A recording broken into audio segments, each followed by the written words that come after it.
Hello there, welcome to episode 0 of my quick tutorial series for Dwarf Fortress.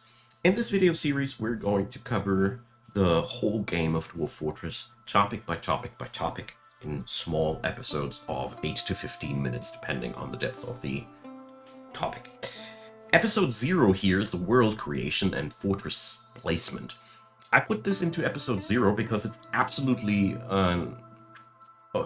optional to watch this, because if you're new to the game, I would strongly recommend to just create any world and press the select a place for my fortress for me button and work with that tile, because it's already all you need to get your brain overstimulated. Now, in this episode though, I want to explain to you the basics of the world creation process. There's on this version of Dwarf Fortress no mods running except for DFHack. DFHack is, despite its name, a wonderful companion app that's officially supported by the developers of the game, and just adds in tons of user interface add-ons that I wouldn't want to miss.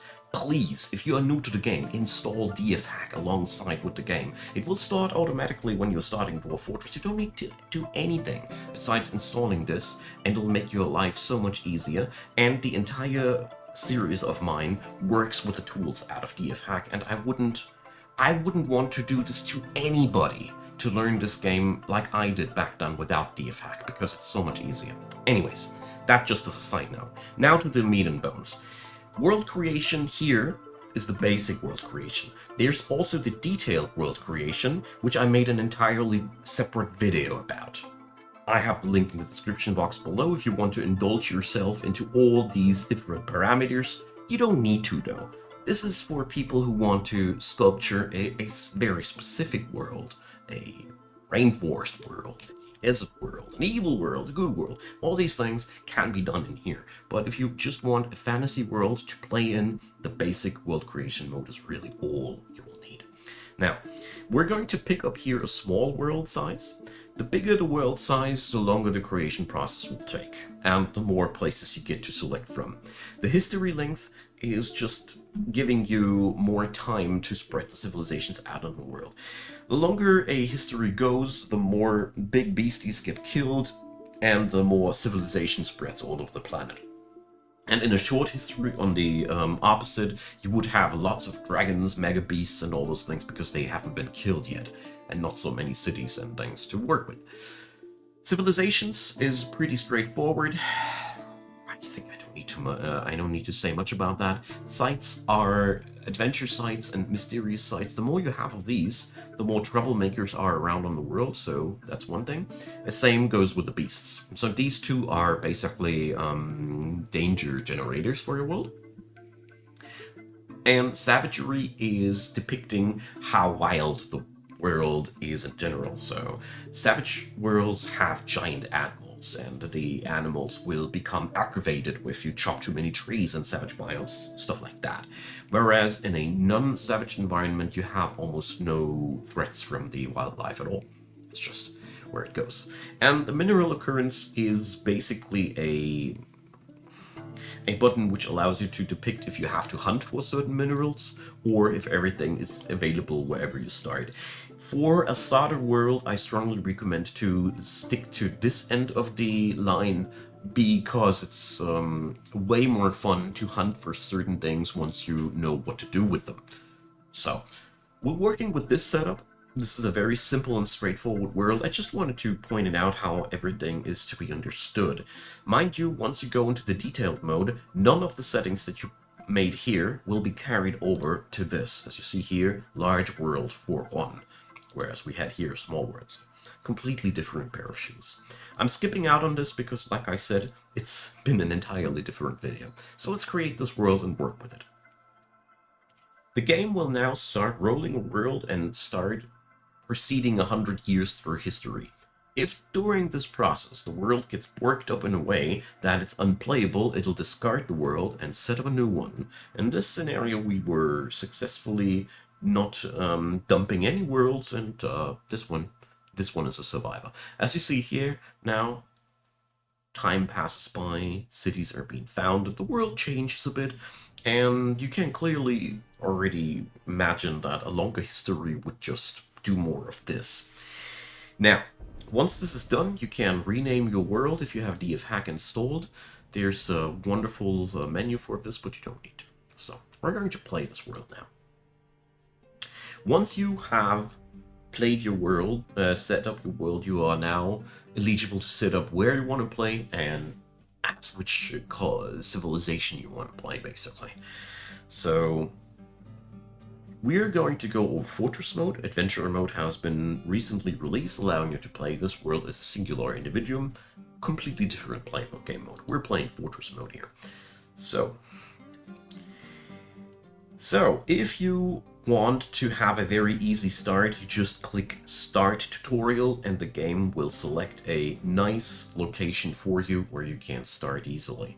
If you don't wanna, you press Skip Tutorial and you get to select where you want to play for yourself. Holding down the middle mouse button lets you scroll around.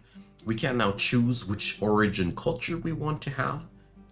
3 different woven cultures have been founded here. And now we can select a couple of search things here. So for example, we could look for specific metals. So we want a tile that has gold. Here we go. As you see here, like we have configured, things are available everywhere. So in a world with higher scarcities, this would be useful. So let's stop this because obviously doesn't do anything for us. But what we can do, which I personally very strongly recommend, aquifers. So aquifers are an aquifer is water that runs through the ground and makes it harder to dig through. So as a complete beginner, your personal preference would be something like this. You don't want any aquifers messing around with your game. I personally will set up here a world where we will have a light aquifer because breaching through these is very easy, and I think everybody should learn that eventually, and it's not hard at all.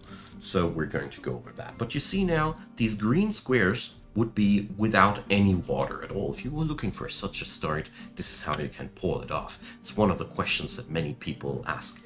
The only thing that I strongly, under any circumstances, recommend not to do are heavy aquifers. Whereas a light aquifer is just a drip of water out of the wall, a heavy aquifer is a raging torrent that just fills the ground with water immediately and drowns people in seconds of notice.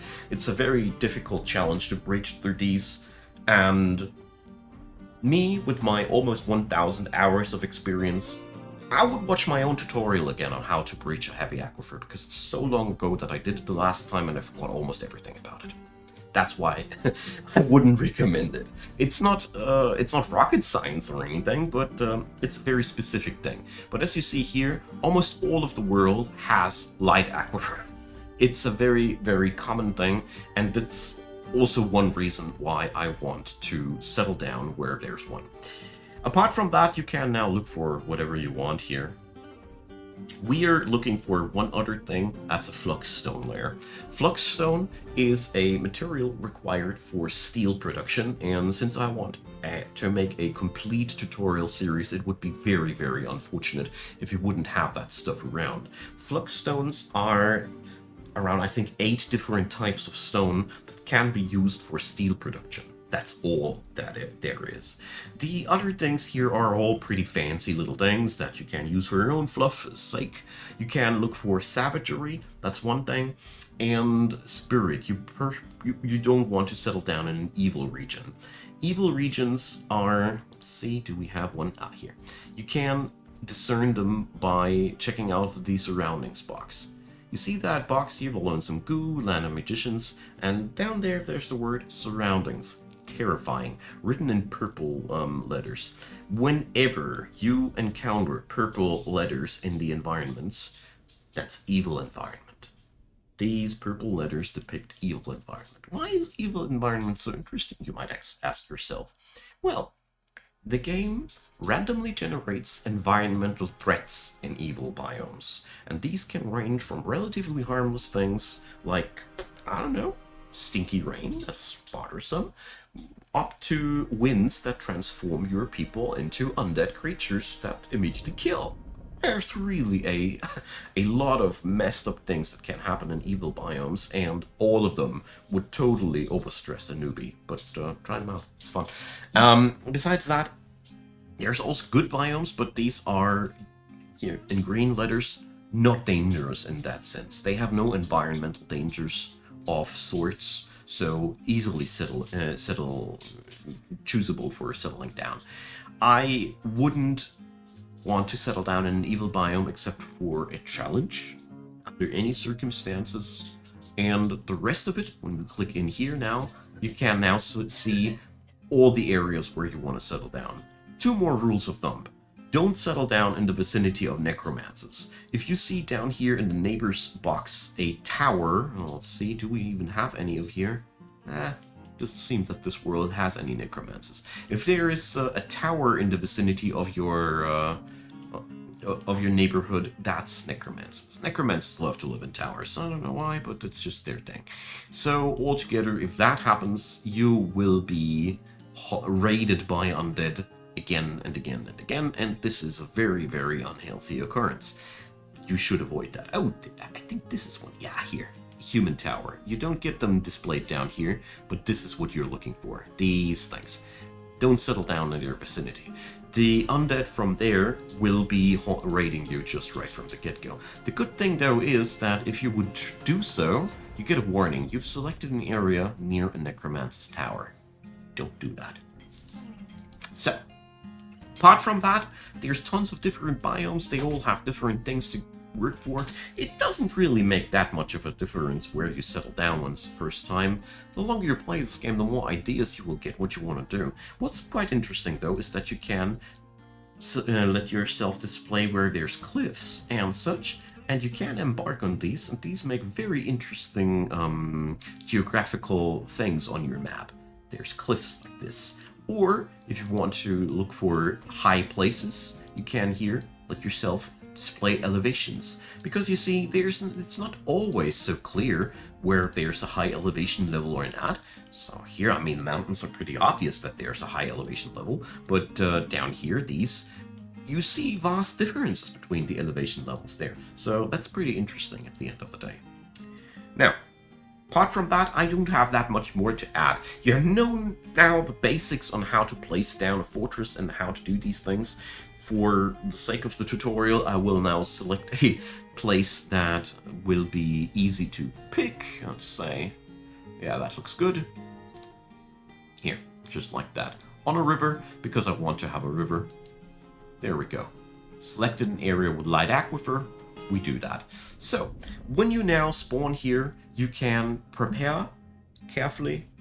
Don't do that if you don't have massive experience with the game. It is overloaded with details, and the Play Now button gives you a party of 7 people that are really good. I often played, and if I'm too lazy to make the journey to make the prepare carefully, and I'm happy with it. So, really, Play Now is a decent selection, and that's the end of this video. In the next episode, we're going to get started with this exact tile. We're going to play around with that. I'm going to explain the basics, how to do things, and alongside of the series, we're going to build a fortress together. So, let me know what you think. Leave me a like, leave me a subscribe. Consider checking out the description box if you want more about world creation. It's there. There's also a playlist link to the entirety of my tutorial series. Feel free to support the channel. I want to say thanks to all of you who do, and a big thanks for watching this video, and I hope this series will help you out. Can't wait to do the next one, and see you next time. Bye-bye.